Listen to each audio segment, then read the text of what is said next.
नमस्कार दोस्तों। अगर आप भी भारतीय क्रिकेट टीम और इंग्लैंड के बीच खेली जा रही 5 मैचों की टेस्ट श्रृंखला के चौथे टेस्ट के पहले दिन भारत की बल्लेबाजी देखने के बाद खुश हुए हैं, तो हमारी इस वीडियो को एक लाइक जरूर कीजिए।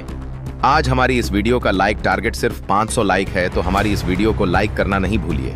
जी हाँ दोस्तों, इंग्लैंड के खिलाफ चौथे टेस्ट की पहली पारी में पहले दिन बल्लेबाजी करते हुए यशस्वी जायसवाल, केएल राहुल कप्तान, शुभमन गिल और ऋषभ पंत का आया ऐसा तूफान कि अंग्रेजी गेंदबाजों के छूटे पसीने एक एक गेंदबाज को चुनचकर ऐसे धोया।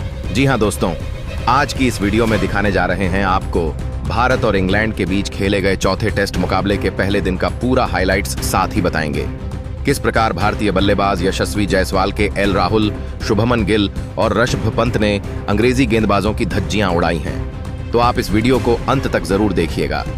उससे पहले यदि आप भी चैनल पर नए हैं तो चैनल को सब्सक्राइब जरूर कर लें, क्रिकेट की ऐसी ही ताज़ा खबर पाते रहने के लिए। जी हां दोस्तों, बिल्कुल सही सुन रहे हैं। भारतीय क्रिकेट टीम इस समय इंग्लैंड दौरे पर है, जहां पर मैनचेस्टर के ओल्ड टैफर्ड के मैदान पर 5 मैचों की टेस्ट सीरीज का चौथा टेस्ट महामुकाबला खेला जा रहा है। जहां चौथे टेस्ट के पहले दिन का महामुकाबला जब शुरू हुआ तो इस महामुकाबले में जहां भारतीय कप्तान शुभमन गिल की कप्तानी में भारतीय टीम के सामने बेन स्टोक्स की कप्तानी वाली इंग्लैंड टीम खड़ी हुई थी। इस महामुकाबले में जब टॉस के लिए सिक्का उछाला गया तो इंग्लैंड के कप्तान बेन स्टोक्स ने टॉस जीता और पहले गेंदबाजी का फैसला चुना। भारतीय टीम को पहले बल्लेबाजी करने के लिए आमंत्रित किया गया, जहां पर भारतीय क्रिकेट टीम की तरफ से 2 घातक बल्लेबाज आज मैदान पर उतरे। जहां पर आज ओपनिंग जोड़ी के रूप में यशस्वी जायसवाल और केएल राहुल भारतीय टीम की शुरुआत दिलाने के लिए आए, तो वहीं इंग्लैंड की तरफ से पारी का पहला ओवर करने की जिम्मेदारी क्रिस वोक्स के हाथों में दी गई। इस ओवर में भारतीय टीम ने शानदार शुरुआत की। दरअसल बाएं हाथ के बल्लेबाज यशस्वी जायसवाल ने अंतिम गेंद पर शानदार ऑफ स्टंप के बाहर डाली गई गेंद को डिफेंड करने का प्रयास किया। ऐसे में गेंद बल्ले का बाहरी किनारा लेकर थर्ड मैन की ओर 4 रन के लिए चली गई और पहले ओवर में भारतीय टीम ने 4 रन बना लिए। भारतीय टीम ने एक ऐसी शुरुआत की थी जिसको देखकर अब इंग्लैंड की गेंदबाजी शुरू से ही बैकफुट पर नजर आने लगी थी, और फिर पारी के 6वें ओवर में तो ब्राइडन कार्स वापसी करने आते हैं तो जायसवाल उनको टारगेट कर देते हैं। दूसरी फुल लेंथ की गेंद को डीप पॉइंट की ओर शॉट लगाकर चौके के लिए भेज देते हैं। यही नहीं दोस्तों, चौथी गेंद पर जायसवाल का बल्ला खतरनाक चलता है। गुड लेंथ में पटकी गई गेंद को बैकफुट से रोकने का प्रयास करते हैं। बाहरी किनारा लेकर गेंद सीधी थर्ड मैन की तरफ चौके के लिए चली जाती है।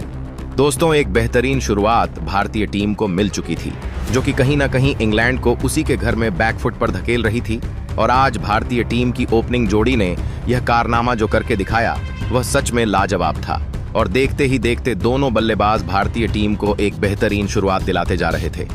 12वें ओवर में क्रिस वॉक्स वापसी करते हैं तो लोकेश राहुल पहली गेंद पर शानदार आगे डाली गई गेंद को कवर्स की तरफ खेलते हैं और कवर ड्राइव लगाकर एक शानदार चौका बटोर लेते हैं। दोस्तों, इसके बाद 13वें ओवर में आज यशस्वी जायसवाल एक गलती भी कर बैठते हैं और आउट होने का खतरा उनके सामने आ चुका था, मगर रिव्यू लिया गया और जायसवाल बेहतरीन तरीके से नॉट टू आए। इसके बाद दोस्तों 14वें ओवर में क्रिस वॉक्स गेंदबाजी करने आते हैं तो लोकेश राहुल पहली गेंद पर एक शानदार बाउंड्री लगाते हैं। 15वें ओवर की समाप्ति पर भारतीय टीम अपने 50 पूरा करके 52 रन बना चुकी थी और जायसवाल और लोकेश राहुल कमाल कर रहे थे। दोस्तों, देखते ही देखते दोनों अपने अर्धशतक के करीब बढ़ने लगे थे। खासकर जब कप्तान बेन स्टोक्स 20वें ओवर में गेंदबाजी संभालने आते हैं तो लोकेश राहुल यहां से अपना खतरनाक अंदाज दिखाते हैं और बेन स्टोक्स को लोकेश राहुल पहली गेंद पर लाजवाब शॉट लगाकर पूरी तरीके से लीन करते हुए थर्ड मैन की तरफ ड्राइव करके एक चौका लगा देते हैं। यही नहीं, अगली गेंद पर Lokesh Rahul back to back एक और सामने डाली गई गेंद को थर्ड मैन की तरफ पॉइंट फील्डर के ऊपर से खेलकर चौके के लिए भेज देते हैं। इस ओवर में 2 चौके लगाए जाते हैं और 20 ओवर में टीम बिना कोई विकेट गंवाए 68 रन बना चुकी थी। आज भारतीय टीम का पहला विकेट गिराना भी असंभव लग रहा था। 24वें ओवर में फिर बेन स्टोक्स आते हैं। यशस्वी जायसवाल तीसरी गेंद पर एक शानदार बाउंड्री लगा देते हैं। कवर्स की ओर ड्राइव करके गैप में चौके के लिए गेंद को भेज देते हैं। इस प्रकार 24 ओवर में टीम 51 रन पर पहुंच जाती और दोनों बल्लेबाज अपने अर्धशतक के बिल्कुल करीब पहुंच चुके थे। जिसके बाद अगले ओवर में यशस्वी जायसवाल एक बेहतरीन चौका कवर्स की तरफ ड्राइव करते हुए लगाते हैं और अपना अर्धशतक पूरा करते हैं। लेकिन इसी 35वें ओवर में ब्राइडन कार्स आखिरकार भारतीय टीम को पहला झटका देते हैं। पांचवी गेंद पर यशस्वी जायसवाल ऑफ स्टंप के बाहर डाली गई आउट स्विंग गेंद को दूर से ही कवर की ओर ड्राइव करने का प्रयास करते हैं, लेकिन यशस्वी जायसवाल के बल्ले से किनारा लेकर गेंद स्लिप में गई और जो रूट ने उनको शानदार तरीके से कैच कर लिया और इस प्रकार यशस्वी जायसवाल आज 52 रन की पारी खेलकर आउट हो गए। अब आज दोस्तों पहला विकेट गिर जाने के बाद अब करुण नायर मैदान पर आते हैं। दोस्तों करुण नायर को आज लग रहा था कि बेहतरीन बल्लेबाजी करके वह अपनी टीम को आगे बढ़ाएंगे, मगर आज एक बार फिर करुण नायर ने सभी को निराश किया। इस महामुकाबले में भी करुण नायर कुछ नहीं कर पाए और 26वां ओवर लेकर आए। बन स्ट्रोक्स ने उनको चौथी गेंद पर लेग स्टंप के बाहर डाली गई। गेंद पर करुण नायर फ्लिक करने का प्रयास करते हैं और ऐसे में अंदरूनी किनारा लेकर गेंद कीपर के दाएं ओर चली जाती है, जहां जेमी स्मिथ ने डाइव लगाकर कैच पकड़ लिया और करुण नायर आज फिर 2 रन बनाकर पवेलियन चले गए और 96 रन पर दूसरा बड़ा झटका भारतीय टीम को लग गया। एक बेहतरीन शुरुआत के बाद भी बैक टू बैक विकेट गिर गए थे। इसके बाद लंच का समय हो गया और लंच तक टीम ने 96 रन बना लिए। दोस्तों इसके बाद जब मैच शुरू होता है तो बल्लेबाजी करने के लिए शुभमन गिल कप्तान मैदान पर आते हैं और आज शुभमन गिल और केएल राहुल के कंधों पर एक बड़ी जिम्मेदारी आ गई थी कि यह दोनों मिलकर अपनी टीम को आगे बढ़ाएं। 35वें ओवर की 5वीं गेंद पर केएल राहुल 2 रन भाग कर लेते हैं और अपना 50 पूरा कर लेते हैं और बेहतरीन उन्होंने 90 गेंद में अपने 51 रन पूरे करके आज अर्धशतक लगाकर टीम को एक बेहतरीन शुरुआत दिलाने में अहम भूमिका निभाई थी। दोस्तों ऐसे ही राहुल को क्रिस वॉक्स पहली गेंद डालते हैं। लाजवाब ड्राइव शॉट खेलकर राहुल चौका लगा देते हैं। फिर तीसरी गेंद पर क्रिस वॉक्स को राहुल बैकफुट पर जाकर उछाल भरी गेंद को एक्स्ट्रा कवर्स की तरफ पंच कर देते हैं। नतीजा चौका होता है। फिर 5वीं गेंद पर केएल राहुल तीसरी बाउंड्री लगाते हैं और शानदार पॉइंट की तरफ चौका लगा देते हैं। इस ओवर में 13 रन के साथ टीम 160 से आगे 168 रन 2 विकेट गंवाकर पूरे कर लेती है। फिर पारी का 43वां ओवर आता है जो जोश टंगाते हैं। शुभमन गिल उनको दूसरी गेंद पर एक शानदार शॉट आर्म स्मैश करके सीमा रेखा से बाहर गेंद को भेज देते हैं और अपना अर्धशतक पूरा कर लेते हैं और अपने अर्धशतक का जश्न मनाते हैं। दोस्तों दूसरी तरफ केएल राहुल भी अपने शतक की तरफ बढ़ने लगे थे। फिर शुभमन गिल और केएल राहुल की इस जोड़ी ने आज इंग्लैंड के गेंदबाजों की जो धज्जियां उड़ाई थीं वह देखने लायक थी।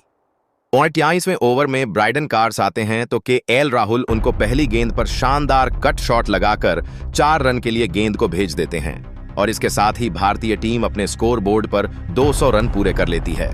फिर 28वें ओवर की चौथी गेंद पर ब्राइडन कार्स को केएल राहुल एक और कट शॉट लगाकर ऑफ स्टंप के बाहर करारा चौका लगाते हैं। फिर 29वें ओवर की 5वीं गेंद पर राहुल एक और चौका लगाकर अपने निजी स्कोर को 99 पर पहुंचा देते हैं। अंतिम गेंद पर केएल राहुल एक शानदार सिंगल रन लेकर 130 गेंदों में अपना शतक पूरा करके इतिहास रच देते हैं। फिर तीसरा सत्र शुरू होता है और अपनी टीम के स्कोर को आगे बढ़ाने के लिए गिल और राहुल की जोड़ी मैदान में उतरती है, मगर फिर 53वां ओवर डालने आए बेन स्टोक्स केएल राहुल को क्लीन बोल्ड कर देते हैं और 106 रन बनाकर आज केएल राहुल का बड़ा विकेट आज इंग्लैंड ने तीसरे सेशन की शुरुआत में ही ले लिया था। इसके बाद घातक बल्लेबाजी करने के लिए अर्शभ पंत मैदान पर आते हैं और आते हुए 5वीं गेंद पर आक्रामक शॉट लगाकर बन स्टोक्स को सीधे बल्ले से शानदार चौका लगा देते हैं और इसके साथ ही वह अपना घातक अंदाज दिखाना शुरू कर देते हैं। 68वें ओवर में तीसरी गेंद पर क्रिस वॉक्स को वह शानदार ऑन ऑफ स्टंप के बाहर डाली गई गेंद को थर्ड मैन की तरफ गाइड करके चौका लगा देते हैं और यहां से आज शुभमन गिल अपने शतक की तरफ बढ़ने लगे थे। आज शुभमन गिल 90 के पार पहुंच गए थे और फिर पारी के 72वें ओवर में शोएब बशीर को ऋषभ पंत दूसरी गेंद पर बैकफुट से शानदार पुल शॉट लगाकर चौका लगा देते हैं। दोस्तों 73वें ओवर में अब शुभमन गिल का तूफान आना चालू होता है और दूसरी गेंद पर जोश टंक को लाजवाब शॉट लगाकर लीन करते हुए थर्ड मैन की तरफ चौका लगा देते हैं और इस प्रकार आज शुभमन गिल 77वें ओवर तक एंडा आट्टे पर पहुंच गए थे और टीम 295 रन पूरे कर चुकी थी। दोस्तों पारी के 74वें ओवर में जब शोएब बशीर आते हैं तो ऋषभ पंत यहां से अपना तूफान दिखाते हैं और शोएब बशीर को तीसरी गेंद पर झुककर पैडल करके फाइन लेग की तरफ चौका लगा देते हैं। इसके साथ ही भारतीय टीम अपने 300 रन भी पूरे कर चुकी थी और 75वें ओवर में शुभमन गिल ने जोश टंक की दूसरी गेंद पर शानदार चौका लगाकर ड्राइव करके गैप में गेंद को भेजते हैं और अपना शतक पूरा करके इतिहास रच देते हैं। 75 ओवर में आज 3 विकेट खोकर टीम 319 रन का विशाल स्कोर बोर्ड पर लगा चुकी थी। वहीं शुभमन गिल का साथ दे रहे ऋषभ पंत भी कब बल्लेबाजी करते हुए अपने अर्धशतक के करीब पहुंच गए पता नहीं चला। 81वें ओवर की दूसरी गेंद पर क्रिस बॉक्स को एक शानदार तिरछा शॉट लगाकर चौका लगाते हैं और साथ ही वह अपना अर्धशतक भी पूरा कर लेते हैं। 62 ओवर में 3 विकेट खोकर 350 रन भारतीय टीम पूरे कर चुकी थी और इसके बाद बेहतरीन शुभमन गिल और ऋषभ पंत कमाल कर देते हैं और अपनी टीम को एक विशाल स्कोर तक ले जाते हैं। फिर दिन का अंतिम ओवर लेकर क्रिस वोक्स आते हैं तो ऋषभ पंत पहली गेंद पर गगनचुंबी 6 मिड विकेट की ओर से लगाते हैं। इस ओवर के साथ ही पहले दिन का खेल समाप्त होता है।